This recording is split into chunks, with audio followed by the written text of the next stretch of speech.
It's just going to be a bit bizarre. But I've said that if it's just going to be the three of us for Christmas dinner, I'm not having turkey. I'll be getting roast duck or something, or steaks or something like that. Why? Why? Because I'm not getting a big turkey for three of us. It's shit anyway. We'll get a little turkey. No, turkey's great. What is everyone's problem with I love turkey, man. I love turkey. I fucking love turkey. It's so nice. And you don't like anything. Turkey sandwiches. What do you mean? I like everything. Oh, the only thing you like is turkey amazing. and rice cakes. Yes, I love them. Yeah, well, if you don't have turkey for your Christmas dinner, like you don't have, you miss out on the Boxing Day like cold turkey, like cold cuts and stuff. Yes, no, I won't, because I'll be having duck sandwiches. That's rank. Nah, there's not enough meat on a duck for 3 people. No. And then to have leftovers for like 6 days. Nah. And he never eats gonna for happen. About 6 people anyway. So exactly. You know what I mean? You might as well just get a full turkey. You'll probably tear the arse out of it yourself. Now, that's a bit rude, Russ, because it's coming up to Christmas. And we don't need that kind of abuse online. You're a troll. You're a troll, man.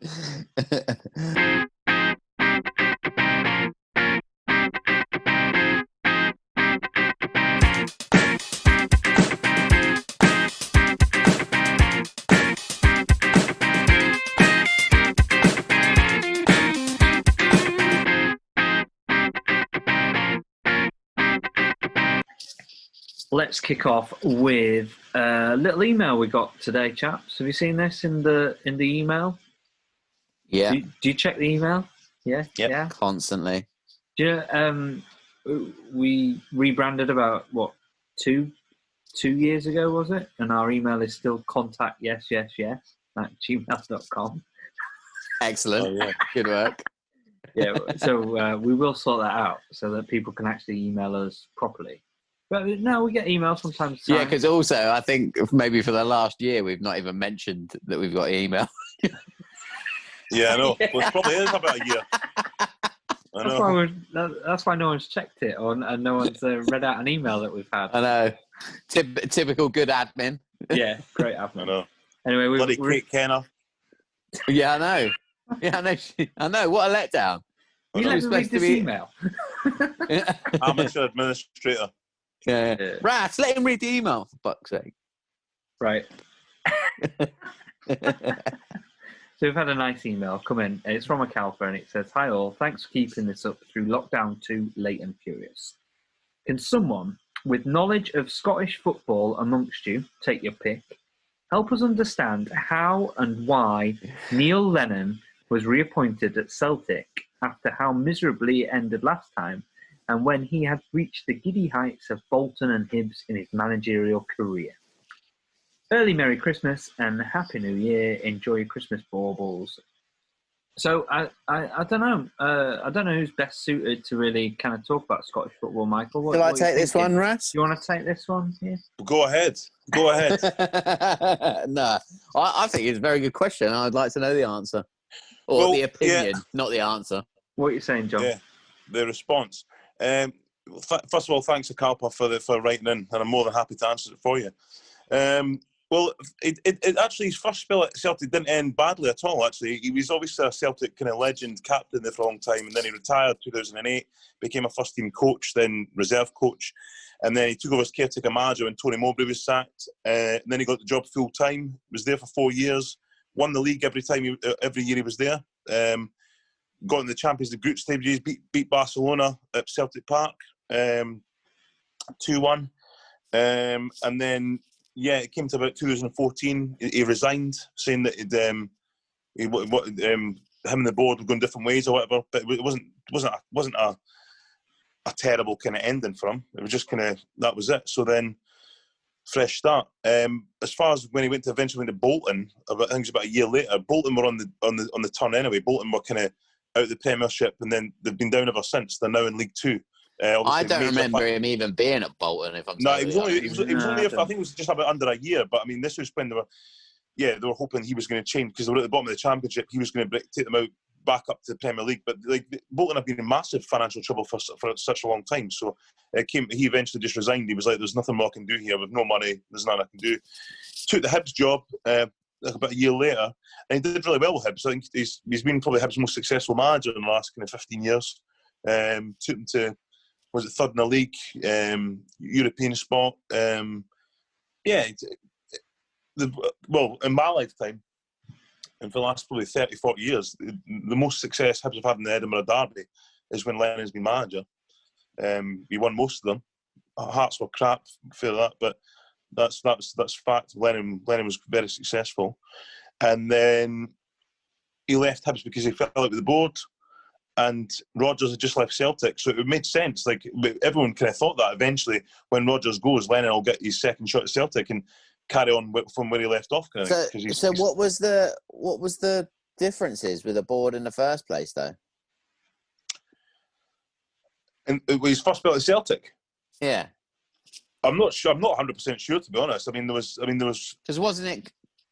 They'd won quite a bit, haven't they, at the time? So. Yeah, I mean, Celtic are going for 10 in a row this year. That's what. Well, I don't think they will. I think Gerrard and Rangers will do it this year. They'll stop it. But he won the first 3 titles for them to get 3 in a row, basically. And I think, I don't know. I'm not sure. I don't know if he wanted more money. I think it was down to money. I think because it was something like he got rid of most of the first team when he took over permanently as manager. He got rid of a few kind of guys who've been there for a long time. He sold Aidan McGeady to Spartak Moscow for like 10 million, which is a record at the time. And he brought in kind of cheaper players, guys like Gary Hooper and stuff, who did really well. But then because he was like winning the leagues, get the Champions League group stages, he was the point he was saying was, I want more money, which most managers would say that, and the board weren't to release any more funds for him, kind of thing, and he didn't have a lot of money to spend. Now Celtic have spent quite a lot in the last few years. I mean, they've sold big, but they've spent big. They sold Moussa Dembele to Lyon for, I think it was 25 million, sold Tierney to Arsenal for 25 million, Wanyama to Southampton for 12 million, Foster to Southampton, it was to 10 million. They've sold loads of players, they've made a lot of money, but they've not, well, they've spent the last few years when Rodgers were there, he spent a bit of money, £3-4 million on players. How much did they get for Van Dijk? Did they get anything for Van Dijk? Yeah, Virgil van Dijk, 13 million for Van Dijk to Southampton. Okay. And then obviously Southampton made a massive profit, as they've done as well. But they must have got some of the Southampton's dosh from Liverpool as well, right, for that amount? 75 million, I think. Probably got about 7 million for that. Yeah, so they've made a lot of money. They have, really. So the only manager that's really spent any money at Celtic in recent times has been Brendan Rodgers.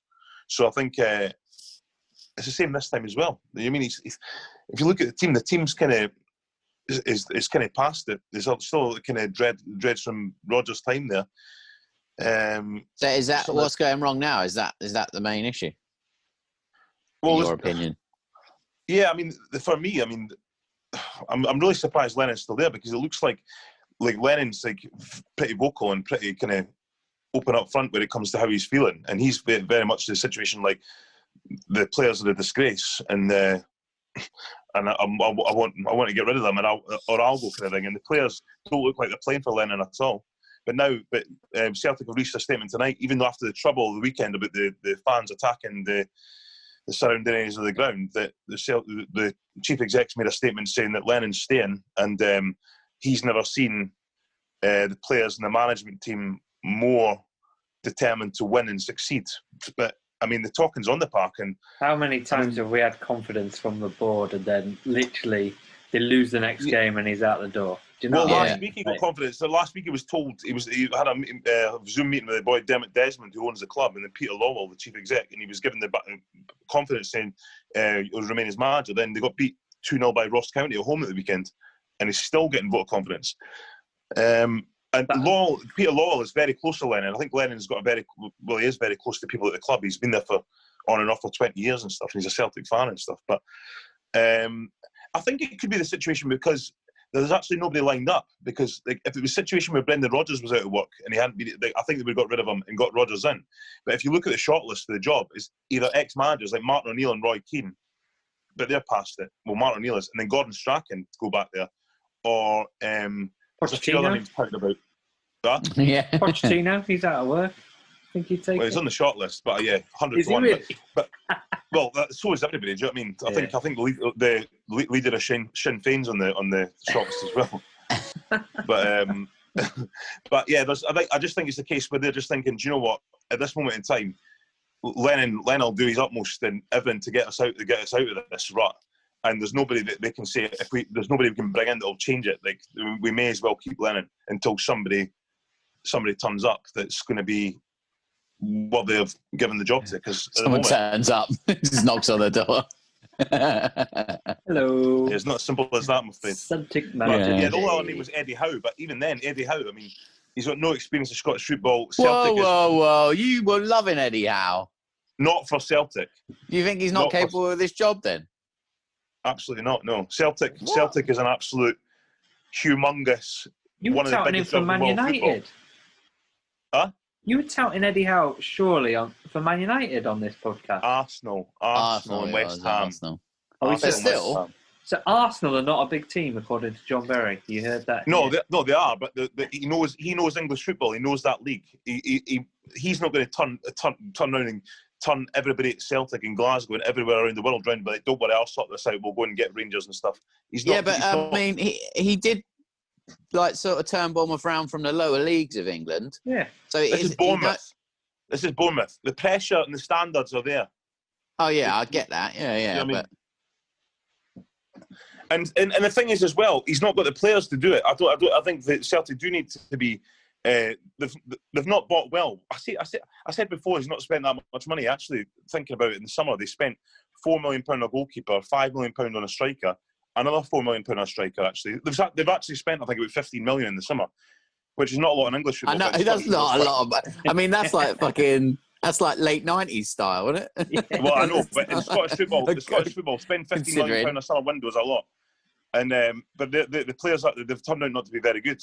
So I think if Eddie Howe was to go there, I mean, no one would want to touch that job with a barge pole. It's like if I get this wrong and I don't win the league, and I lose Celtic's 10 in a row. I mean, you'll forever be remembered as that guy who lost the league to Rangers.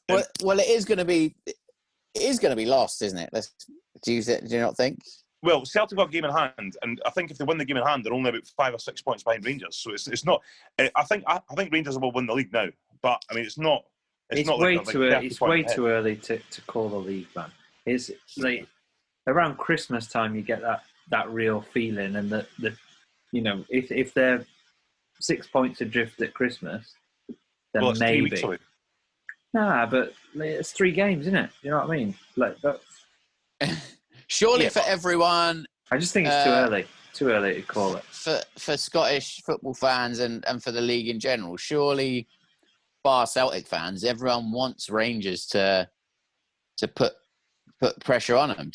Because I'm thinking back into the late 90s, early 2000s, when it was like a good rivalry going on, when it was at least a 2-horse race. Yeah. And sometimes a 3 if Aberdeen were getting involved for a bit. But what beat Aberdeen? Hearts finished second in mid 2000s, and we were finished 3 points off the top of the league in the late 90s. Aberdeen were nowhere near it, mate.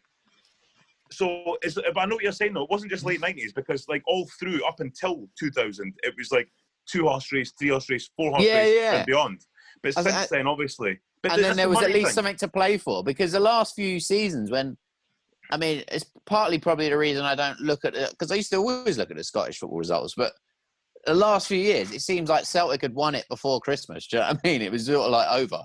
Yeah, that's pretty much my point. They were like 10, 12 points miles clear. Yeah. Is that miles clear? Would you say? I mean, but about 12 points clear. They've got an extra 3 or 4 zeros on their bank balance as well than every other club. 10 and 12 points miles clear, Rag. I think you're right at that time, because you look and think like who's going to possibly beat them, and not many teams have come up. Yeah, that's pretty much it. Yeah, I mean that's right. I mean they're a massive club, I say, but also it's down to money, and because of the shoddy stuff at the start of the 2000s, where we lost the Sky deal because the idiots in charge who run the country, and we ended up with Satanta, but that went bust, so we had no club had any money.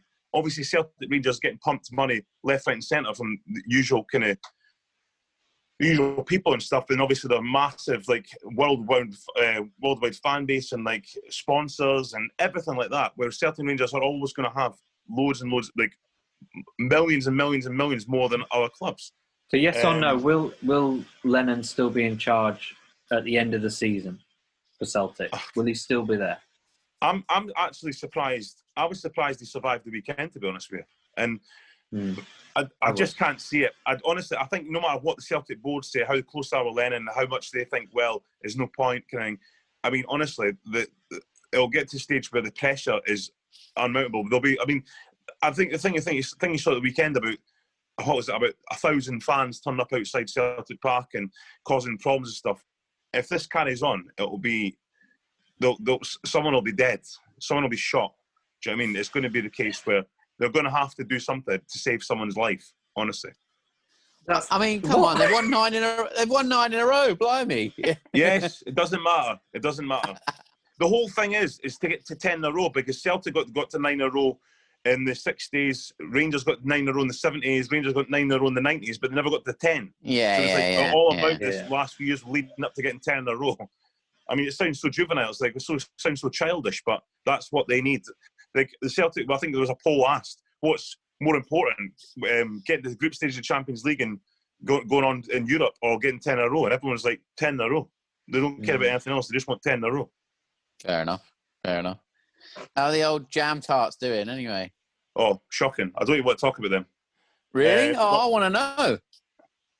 Well, they got beat on Friday night away to Dunfermline in the league. Oof. It was brutal to watch. I mean, I was on the phone with my dad. You were going to be breezing this league. No, we're a changed club these days, and it's all down to one man, but I'll leave it at that. But I was talking on the phone to my dad after school today, and we're just saying it's not even enjoyable to. I don't even get excited about seeing them anymore. It might be to do with this pandemic, where there's no fans allowed in the ground anyway, or that kind of atmosphere's changed, and then English football with VAR, it's all kind of, football's getting a bit kind of frustrating at the moment. But I mean, it's diabolical. I mean, the team is crap. And then we played Alloa on Tuesday night away in the league, the League Cup last 16. Got beat again, 1-0. Dreadful. What's going on, mate? Oh, dreadful! It's just embarrassing. Until Hearts are back in the top league with a decent manager, a decent squad of players, I don't really want to know, because it's just. Are you a bit of a glory hunter? Are you a glory supporter, John? I didn't realise you're a glory honestly, supporter. because I've seen them through thick and thin. But as long as I go to Tynecastle and I see like half decent players giving it all for the jersey, and then watching a good match of football either way. But this is honestly, it's like watching Sunday League. It's dreadful. Yeah, dreadful. Where does seeing through thick and thin come from? Well, I've seen Hearts in the Championship before, and I've seen them in the Premier League down. No, I get that. No. But where's the actual? Why is that a saying? Do you know what I mean? Why is that a saying? What's that to do with? Is it like looking through? Well, it's different. It's different. Like a thick soup. Like a soup. Well, like a yes, it's different. It's different consistencies, isn't it? Thick, thin. So it's like I've seen them on land. I've seen them in water. So thick's the good thing, right? No. What? Well, it's slow. You're sludging about. Ugh. Oh, so thin's the good bit. I thought thin would be the bad bit. I always thought thin was the bad bit. I've never really thought of it before, Ross. Yeah, exactly. I think you need to get yourself a part-time job in the Till and Aldi, mate, because I think you've got too much time to think. Yeah, thick and thin. No, yeah, I've never thought of it. No. Thin's got to be the poor side of things, right? Because it's like it's like a thin wodge. Like if you're thinking like cash or something, or a thin amount to spread between everyone. I don't know. Anyway, it's not really that. That's not really football related, is it?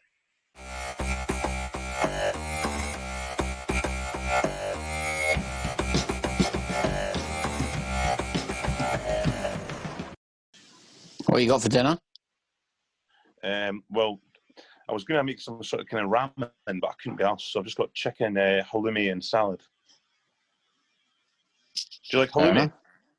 Yeah, halloumi's great. I love halloumi. You know, in Sainsbury's, they're doing. If you go to and they kind of know a bit, they've got pizza and pasta and stuff. They've got like Christmas stuff now, like Christmas kind of bites and nibbles and that. But they've got loads of halloumi fries. Oh, really? I love, halloumi fries are nice. Sorry, I was just looking up thick and thin. You were right, Ras, I think. You were right. That solves that one.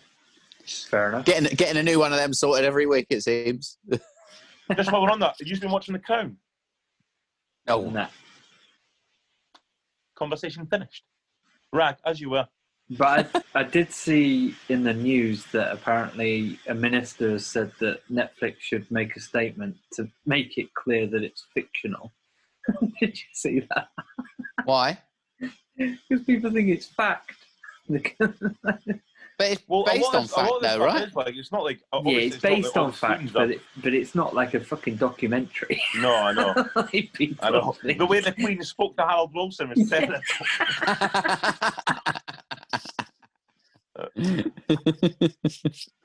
Yeah. Who do you think's going to win I'm a Celebrity, more importantly? I've not been watching it. Shane Ritchie.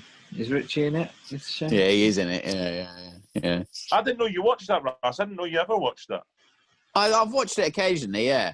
And usually I'm at work all the time, so I don't watch it. And then once you miss one, you can't be asked of it. Do you know what I mean? Yeah. But, I mean, I'm at home, so I'll watch it. The only thing I saw was, like channel hopping. I have channel hopped, and I saw the woman out of Coronation Street saying about a show that Vernon Kay presents. Oh, yeah. That was funny. Yeah. I've seen that bit as well. That was funny. Oh, that was the worst thing I've ever seen. The worst thing ever. Yeah. And one of them's like, he presented it. That was great. I love stuff like that. It's so awkward, but really, really funny. Yeah, it was funny. It was funny. Right, so John said in his message in the group today, we think we could keep VAR to a minimum tonight, as everyone knows it's farcical and ruins the game anyway. So let's keep VAR to a minimum. I'm going to kick off. What was the downsides of it this week? Ollie Watkins. Oh, my God. Okay, yeah. The guy was being fouled. That's the only reason his arm was offside. His arm that he can't score a goal with was offside because he was being held back and fouled. If VAR give that, they should give him a penalty. Like if they're giving it him for being offside, surely they can see that he's being fouled. which is just getting ridiculous. that was ridiculous. That was yeah. And then from a Liverpool point of view, Mane, he was offside. I give you that. Yeah, he was definitely offside. He was offside, but Salah because people are kicking off about that one. I was like, he's offside. To be fair, Mane was offside, but Salah was like his big toe was offside, and it was a great goal. Yeah, see, them ones they've got. It's them ones they've got to stop. They're just crazy, aren't they? Yeah. What did you think about the penalty? Which one? Liverpool. Oh well, yeah. I mean, the first one was a definite penalty. The first one was a definite penalty. What did you think about the last penalty or the second penalty? Like I said, it's one of those really weird things. It's really soft. Like the more I've seen it, the more it incensed me because Danny Welbeck went down really strangely. It was almost, and I take the point. I think players now are actually looking for the VAR decision. They're trying to win. But the problem is we're going down VAR like that. Is like what you've said before, Rag. It's the fact that like if they don't go down, they're not even going to look at it. But every other player, so soft. But the problem is he did really connect with his foot. So the way the rule is at the minute, they sort of have to give it. Did he stop a clear and obvious goal scoring opportunity? No. I mean, it doesn't matter if it's clear and obvious goal scoring opportunity. No, it's a clear and obvious error, isn't it? No, but was it an intentional foul? No. No, but it doesn't matter. Did any other player stop and go, "That's a penalty," and put their hands up? No one did. No one even if you watch the reaction of all the players, they're just like, "Oh, just get on with it." It's only because Danny Welbeck was like, "Hang on a minute, I could roll around." Exactly. So that's what that's what I think is so ridiculous and frustrating. Danny Welbeck's realised that, and as you say, Ras, if it doesn't go down, he won't get it. But because he went, "Oh shit, he did catch me, I'll go down." It's completely ruined the game. And do you know what? Is that one not before you go on? Is that one not? If that was down the other end, Rag, would you not be wanting that? You would, Rag. Come on. Exactly. I think it's one of them that if it's for your team, you'd be like, Penalty. Yeah, that's a penalty. If it's not, you're like, it's harsh. A lot of people are saying about Liverpool fans, and they're saying, well, last season you were quite happy. You were quite happy to ride this kind of VAR thing because everything went your way. That was the general kind of social media thing. People are saying like, oh, now you've had a few go against you. Now you're like, crying, etc. I think if that goes the other way, and we've got players like Salah who do that, they will take a touch and take a dive. Like you can see them do it. You totally would have done the same thing. To be 100%, I would be mortified if we got a penalty that way. Because I don't think it was a penalty. Like in the way that it was, it's so soft. Like it was ridiculously soft. But the thing is, though, every penalty for the last 2 years has been given has been soft. Not everyone. I mean, the ones that are given, the referee gives straight away. It's a penalty. But the ones that VAR give is normally so unbelievably soft. I know that. Do you think like the time in the game matters as well? You're in the 92nd minute or whatever it is. No. Does that time have in the game any influence on? When people say that, it doesn't have any effect whatsoever. The decision should be the same, no matter whether it's the first minute or the 90th minute. If it's a foul, it's a foul. If it's a penalty, does it not? I don't know. From a fan's point of view, from a Liverpool point of view, watching that game, the fact that they've given that such a soft penalty in the 92nd minute just incensed me more. It just makes me rage more. Are you along the lines of there's a conspiracy here?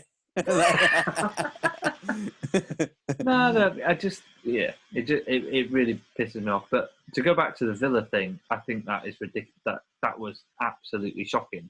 That I think it was either Jamie Carragher or Gary Neville that were saying referees are scared to change their mind. They're using VAR as kind of like a go-to and a scapegoat sort of thing. It's like, oh, it's not my decision now. Mm. And if you're told to go and see the screen, it means you're review it. It means well, you're keeping it in your mind. You change to say, I've that's what seen happened it. with the Liverpool one, isn't it? Yeah, exactly. He was told to look at the screen, so he was like, well, they must think it's a penalty, so I'll give it. So I changed my because the referee carried on. Everyone had carried on, apart from Danny Welbeck, and then he gets a thing in his ear saying, check for a penalty.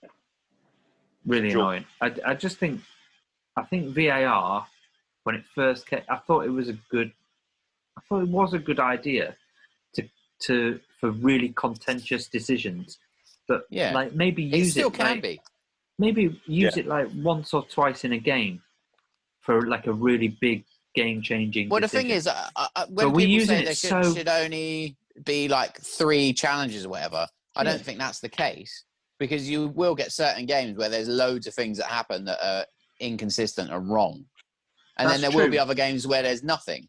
So it's just stuff like the Danny Welbeck penalty.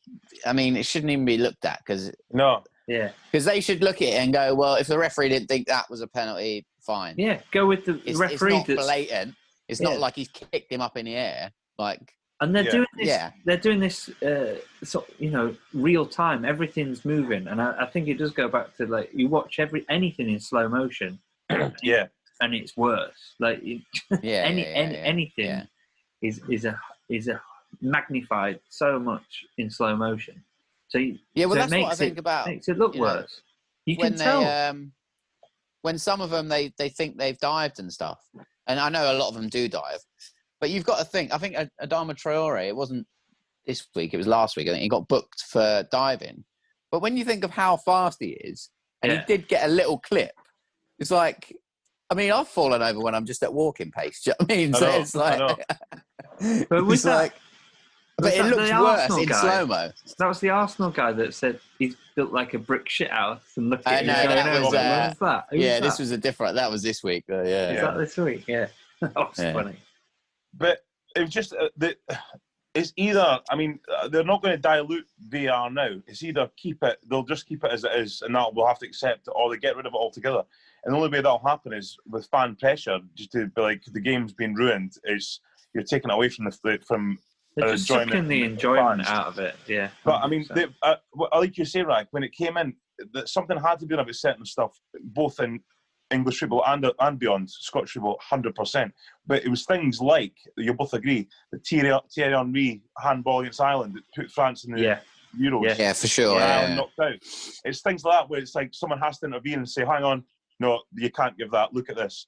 Yeah. But it doesn't mean every fucking thing has to be done.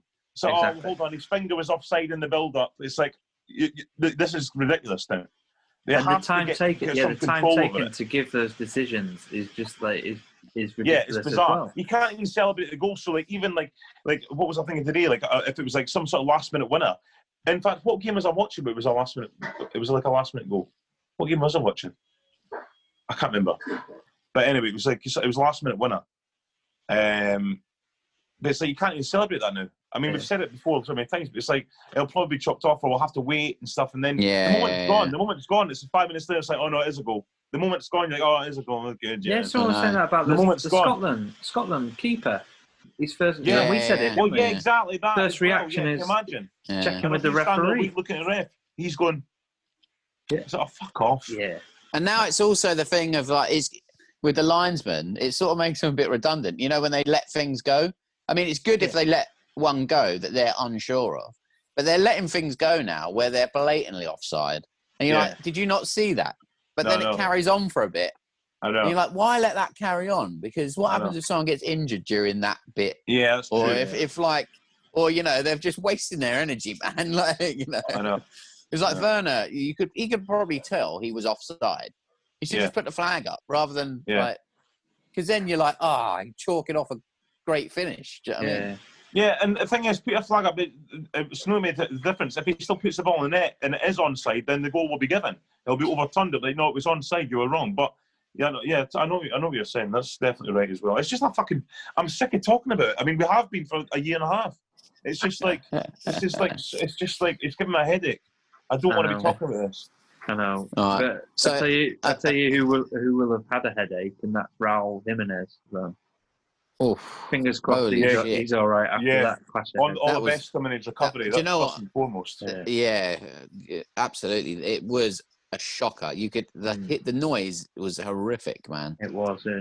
And it's like when he was down for so long, you could see like in the face of like Nuno Espirito Santo, especially, but a lot of the players, you're like, this is well serious, man. Yeah, is he going to survive it? Do you know what I mean? Yeah, you did start to think that, yeah. Someone smashed it over the head like that. It was a hell of a clash.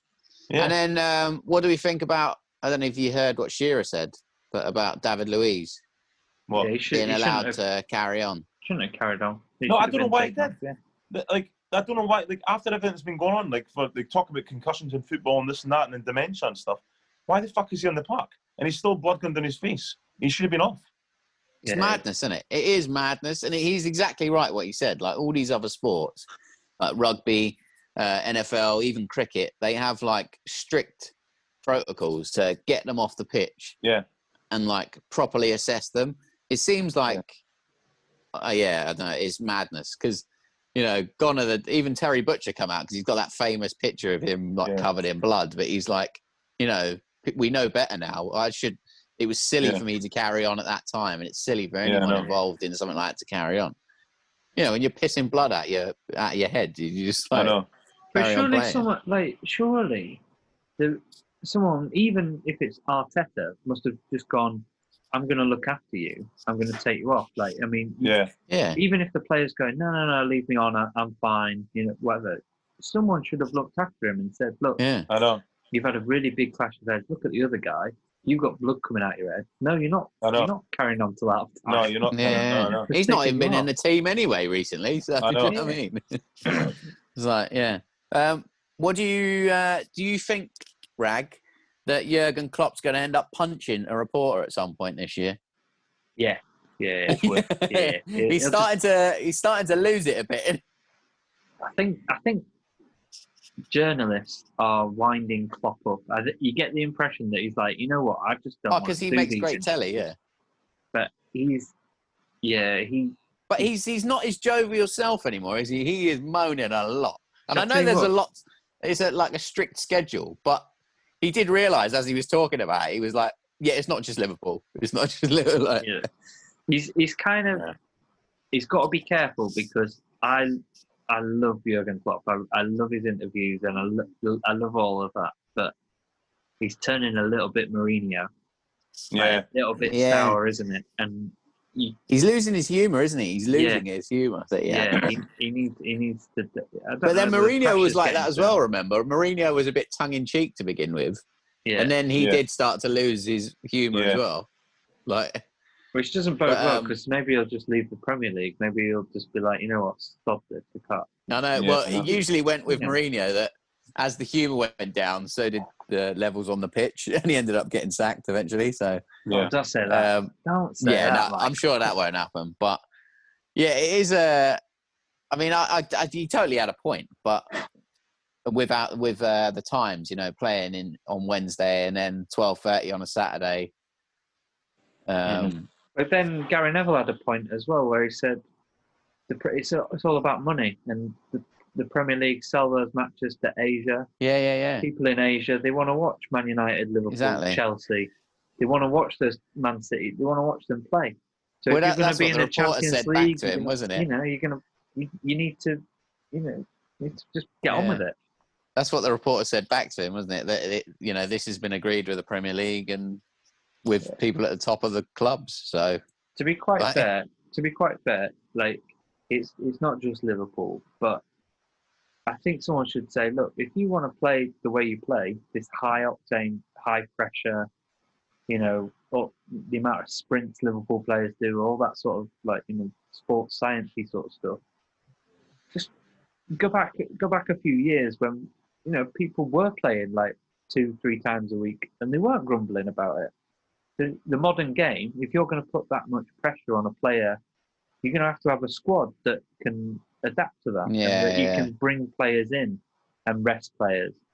Liverpool have that. I mean, at the moment with injuries, we're kind of screwed. But I think that's the thing. You need to use your squad, don't you? Like if you didn't have as many injuries, you probably wouldn't be moaning because he could bring in a Shaqiri, he could bring in the players that could cover those positions. You got Virgil van Dijk out for a whole season, and he's like, Robertson out, not Robertson, Alexander Arnold out. You've got Gomez out. So he's like, you know what? I can't rotate, and I can't, rest players. So James it is mad with the Champions League stuff because there's no break between the game. Because again, they're on this week, aren't they? It's like it is. Literally, like every week, Champions League now. Yeah, well, Liverpool are playing, aren't they? Liverpool are playing today. Yeah. Playing Ajax. So, and they've got to get something from that game. Otherwise, they're going to have to wait till the last game. They might, Yeah. Yeah, That's the thing. Chelsea qualified, luckily. So I think we're going to put out. Apparently, Billy Gilmour might get some game time now that he's back. He's been training again, so yeah. So hopefully, Well, looking at the team that he's putting out, he's not put. Was Alisson injured? Is it? Alisson is injured. I saw that before. He's got a thigh muscle problem. Yeah, my God, another one.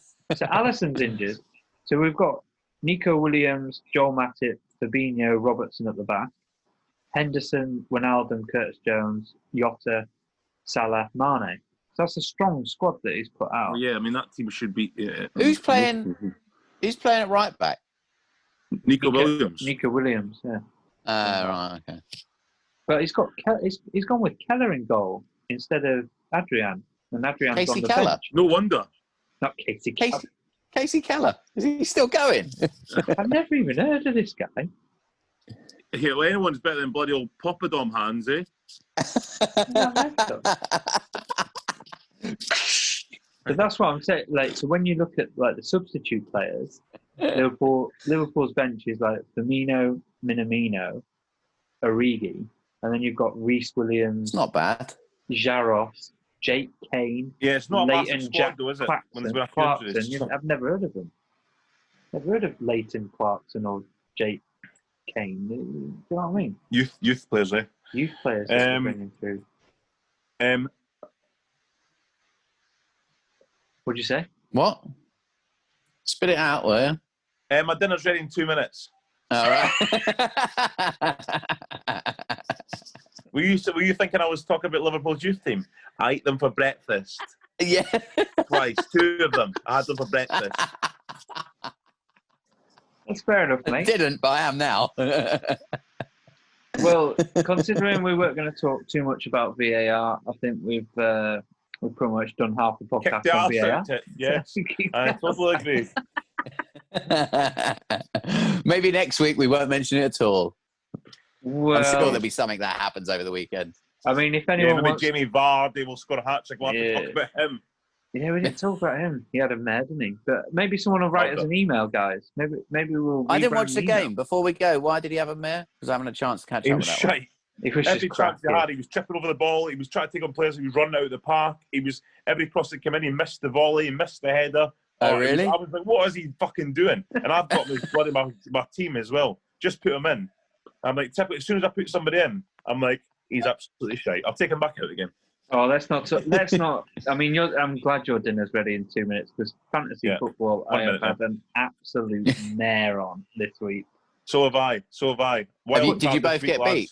Well, I put Chilwell on the bench because I was like, he's got 8 points, and then I put Justin for Leicester on. He got 1 point. Great. So that was great. Great management style.